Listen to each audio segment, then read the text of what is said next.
575 575 பாட்டில் திரும்ப புரிசடையான் சிவன். நான் பிராணாயம் பண்ணால் நம்மளை விட்டு போக மாட்டான், நான் விரும்பி உட்காந்துக்குறோம். இப்போ ஒரு வீடு ஒரு நிறைய வாடகை கொடுத்து ஒரு வீட்டுக்கு போகிறோன்னு வைங்களேன். ஒரு வீட்டுக்கு வாடகைக்கு சாதாரண மற்றவங்களுக்கு அந்த வீடு 20,000 வீடு வாடகை, நான் 40,000 தரேன். அப்படியா?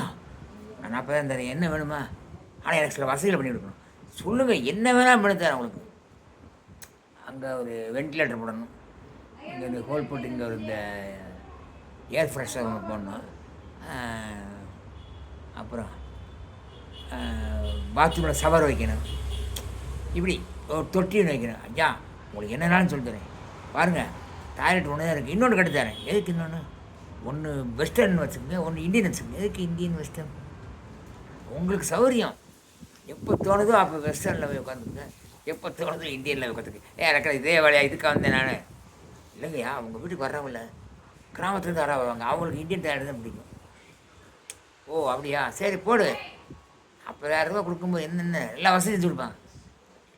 உடம்பு பிராணாயம் பண்ணி நல்லா ஒழுங்காக வச்சுக்கிட்டா சிவன் வந்து உட்காந்துக்கிறான் சுகமா. அப்பா டபுள் பாத்ரூமு, இந்தியன் ஒன்று, வெஸ்டர்ன் ஒன்று, அப்புறம் வந்து இது ஏசி, அது ஈஸி என்னென்னமோ பண்ணித்தரான். இவ்வளோ வசதி பண்ணி தரும்போது இவ்வளோ வாடகை கொடுக்குறோம்ல.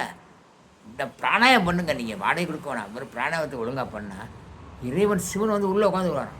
அதுக்கு ஒரு பாட்டு சொல்லியிருக்காரு, ஆனால் குரு எல்லாம் செய்யாதீங்க, குழப்படி ஆகி.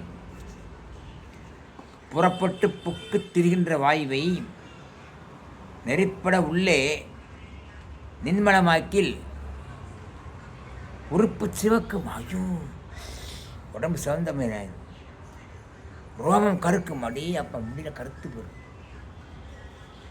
புறப்பட்டு போகான புரிசடையவனே, புரிசடையனை புறப்பட்டு போக விட்டு உடம்பு விட்டு போக மாட்டான், உள்ளே உட்காந்துக்கிறான். உடம்புக்குள்ளே கும்பகம் செய்வது மேடம். நிப்பாட்டினா முடி கருக்கும், உடம்பு சிவப்பாக இருக்கும். ஆனால் இது முறைப்படி செய்யணும். உங்கள் அப்படின்னு இப்போ நிறையா பேர் பிராணன் பண்ண பிராந்தனை தெரியும். மலையாளத்தில் பிராந்தன்னா என்ன கேட்டுப்பாருங்க, அந்த மாதிரி ஆயிடுவாங்க.